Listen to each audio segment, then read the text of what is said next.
नमस्कार। शिक्षा समाचार में आप सबों का स्वागत है। और आज हम शिक्षा समाचार में जिस समाचार की चर्चा करने जा रहे हैं उसकी एक झलक हमने पिछले शिक्षा समाचार में मैंने दिखा दी थी आपको कि कैसे शिक्षा विभाग हाई कोर्ट और सुप्रीम कोर्ट के जजमेंट के बाद भी फर्जी शिक्षकों को पैसा ही नहीं दे रहा है, उसको बहाल कैसे रखा जाए, उसकी नौकरी पर खतरा ना हो जाए, इसकी भी एकदम ब्लूप्रिंट कहिए तैयार रहता है शिक्षा विभाग के दफ्तर में। क्योंकि इस तरीके की जितनी भी बहालियां हुई हैं उसमें जिस समय में फील्ड में जो अधिकारी थे, आज शिक्षा विभाग के मुख्य सचिवालय में वो उच्च पद पर पदाधिकारी हैं,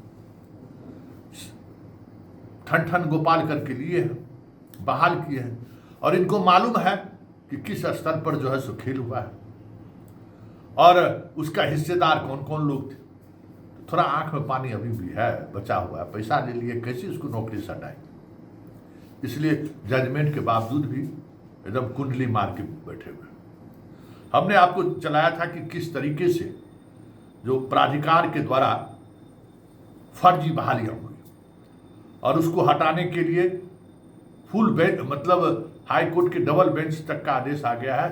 हालांकि हम खबर चलाए हैं तो उसके बाद कई जिले से विभाग के जुड़े हुए अधिकारी लोगों का मैसेज आया है और कुछ कुछ जगह अखबार में उन लोगों ने बयान भी दिया है, अखबार वाले को सूचना भी दिया है कि हम लोग हटा रहे हैं।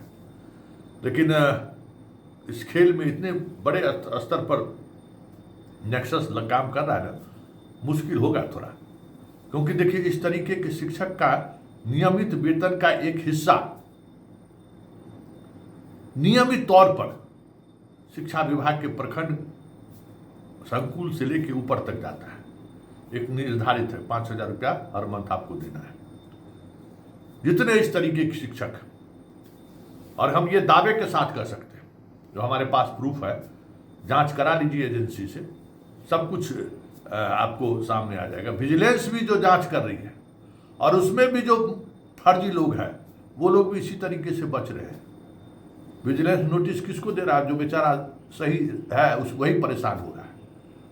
अधिकांश जो वाकई में फर्जी है वो तो विजिलेंस से भी हाथ मिला लिया है, उसके इंस्पेक्टर को डीएसपी से हाथ मिला के अपना नौकरी निकालना है। 75,000 फोल्डर नहीं मिल रहा है, इसी के सहारे विजिलेंस अपना चीज़ों को आगे बढ़ा रही है क्या? 50,000 दरमाहा मिल रहा है, 10,000 रुपया महीना दे रहा है, खुश। और 10,000 रुपया देने वाला अगर हर जिला में 20-25 को टीचर हो गया तब समझ जाइए 3 लाख रुपया महीना पूरे जिला बिहार में मान लीजिए कि करोड़ रुपया की वसूली हो जा रहा है। तो वो एक अलग नेक्सस है, जो नेक्सस इन शिक्षकों को बचा रही है। अब एक नया मसला सामने आया है और ये मसला भी बहुत दिलचस्प मसला है।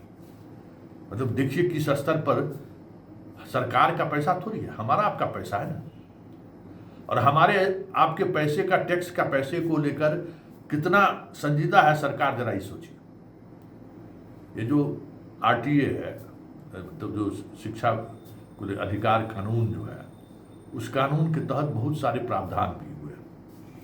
ट्रेंड टीचर नहीं मिल रहा है तो हमको समझ दीजिए, हमारे पास टीईटी का रिजल्ट के लिए थोड़ा 1-2 चांस और दीजिए, बिना ट्रेंड टीचर का हम बहाल कर देते हैं, फिर हम नए सिरे से हम सबको ट्रेंड करा लेंगे। ये सब खेल चला।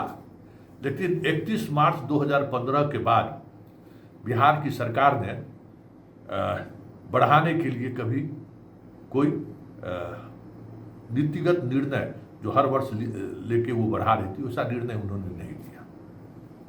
जैसा डीएलएड वाला भारत सरकार ने किया था, एक पत्र जारी कर दिया, हो गया। उसके लिए जो बदलाव लाने की जरूरत थी और जो बनाने थे नियम कानून, वो नहीं बनाया, एक पत्र के आधार पर कर दिया, तो सुप्रीम कोर्ट पूरा खदेड़ दिया था। ठीक उसी तरीके से 2016 में लगभग 16-17 हजार और उसके आड़ में कुछ और शिक्षक भी, लगभग 20,000 शिक्षक उर्दू और कुछ अन्य विषय के शिक्षक बहाल हो गए जो ट्रेंड नहीं थे, अनट्रेंड थे, जबकि उसकी बहाली नहीं होनी चाहिए थी। बहाल हो गए, अभी नौकरी भी कर रहे हैं। 2024 में हाई कोर्ट का फुल बेंच इन टीचरों को हटाने का आदेश कर दिया। 2 वर्ष हो गए हैं आदेश, सुप्रीम कोर्ट से कोई स्टे ऑर्डर नहीं है इस मामले में, क्योंकि सुप्रीम कोर्ट का ही जजमेंट है कि इस तरीके से जो भी अनट्रेंड है उसको हटाइए। तो सुप्रीम कोर्ट में वो आवेदन दे दिया है, लिस्ट पर आ ही नहीं रहा है, और उसी को आधार बनाकर शिक्षा विभाग के जो महोदय लोग हैं जो इस खेल में शामिल हुए हैं उस पूरे फाइल को दबाकर बैठे हुए हैं। अब बताइए कि भाई इस 20,000 शिक्षकों को हर मंथ कम से कम 50,000 रुपया सैलरी मिल रहा होगा। अब सोच लीजिए कि बिहार के आम लोगों का पैसा का क्या सदुपयोग हो रहा है। जो योग्यता जिसे है ही नहीं वो लोग शिक्षक बने हुए हैं, और पूरा विभाग उस पर कुंडली मार के बैठा हुआ है, उसको हटाने के बारे में चर्चा तक नहीं करता है। तब आप समझ लीजिए कि 50,000 उधर, 20,000 इधर, 70,000 शिक्षक को तो हाई कोर्ट हटाने का आदेश कर चुकी है, जिसको अवैध मान चुका है हाई कोर्ट और सुप्रीम कोर्ट, और कहा है कि इसको आप हटा लीजिए। लेकिन इसके बावजूद भी वो लोग शिक्षक बने हुए हैं। इसको आप क्या कहेंगे? अंधेरगर्दी कहेंगे ना।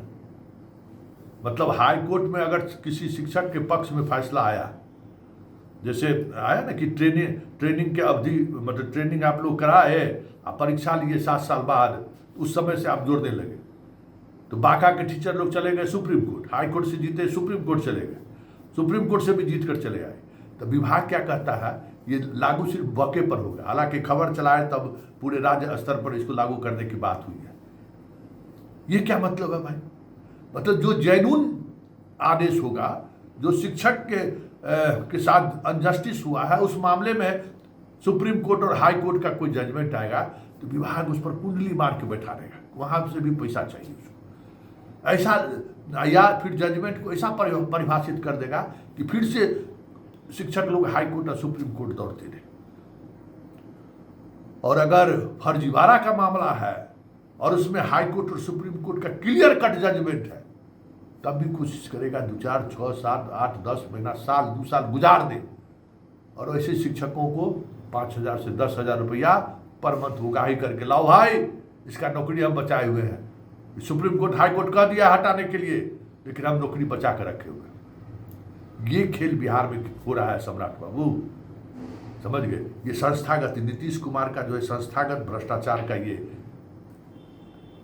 आइडिया है, इस तरीके से भ्रष्टाचार हो रहा है। इसलिए हम कहेंगे कि इस तरीके के जितने मामले हैं उनको मुख्यमंत्री सचिवालय खुद रिव्यू करे। आर्थिक संकट से सरकार गुजर रही है, बड़ा राहत मिलेगा। 70,000 शिक्षक, मतलब समझ रहे हैं कितना शिक्षक का जो फर्जी तरीके से बहाल है, एक बार में जो है सो सरकार एक बार राहत महसूस करेगी। और कोई एक ही विभाग नहीं है, सारे विभाग का कथन यही है। तो चलिए, शिक्षा समाचार में फिलहाल इतना ही, इजाजत दीजिए, नमस्कार।